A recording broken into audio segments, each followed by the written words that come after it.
ચોરંદા ગામે માછી મારવા ગયેલ ગામનો યુવાન તળાવમાં ડૂબતા શોધખોળ શરૂ.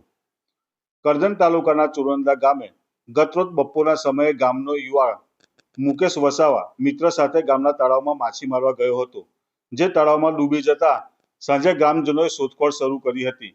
રાત્રિના અંધારાને લઈ શોધખોળ બંધ રાખવામાં આવી હતી. સવારે કરજણ ફાયર ફાઈટરને જાણ કરવામાં આવતા કરજણ ફાયર ફાઈટરના જવાનો દ્વારા નાવડી વડે તળાવમાં યુવાનની શોધખોળ શરૂ કરવામાં આવી છે.